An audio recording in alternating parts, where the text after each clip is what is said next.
Guys, আমাকে একজন comment করে বলেছে ডিমের পুডিং রেসিপি করার জন্য, তাই আমি আর দেরি না করে বসে পড়ি ডিমের পুডিং রেসিপি করার জন্য।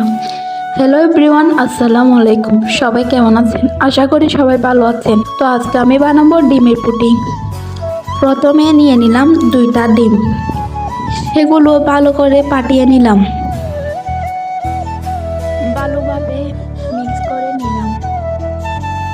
তারপর দিয়ে দিলাম 2 চামচ চিনি, তারপর দিলাম লবণ অল্প করে, তারপর ভালোভাবে মিক্স করে নিলাম।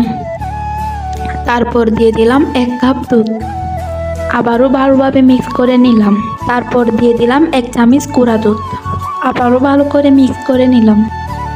তারপর চুলায় একটা প্যান বসিয়ে দিলাম, তার মধ্যে দিয়ে দিলাম 2 চামচ পরিমাণ চিনি গুঁড়া ভালো করে নেড়ে চেড়ে ক্যারামেল করে নিব। ব্রাউন কালার হয়ে গেলে নামিয়ে নিব। যে পাত্র করে বানাবো সে পাত্রে ঢেলে নিব, ঢেলে একটু নেড়ে চেড়ে নিব। ক্যারামেলগুলো ঠান্ডা হয়ে গেলে একটা ছাঁকনি নিয়ে ভালোভাবে ছেঁকে দিয়ে দিব।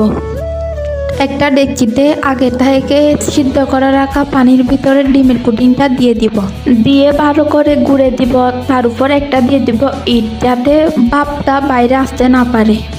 তারপর 30 মিনিট জাল করে নিয়ে হয়ে গেল আমাদের ডিমের পুডিং। তারপর বেলচি থেকে একটা প্লেটের মধ্যে ঢেলে নিব। হয়ে গেল আমাদের পুডিং রেসিপি। ভিডিওটা ভালো লাগলে লাইক কমেন্ট শেয়ার করে দিবেন। পরবর্তী কী খাবার নিয়ে ভিডিও করব তা কমেন্টে বলে যাবেন। আমি এবার পুডিং খাই। সবাই ভালো থাকবেন। আজকের জন্য বাই বাই।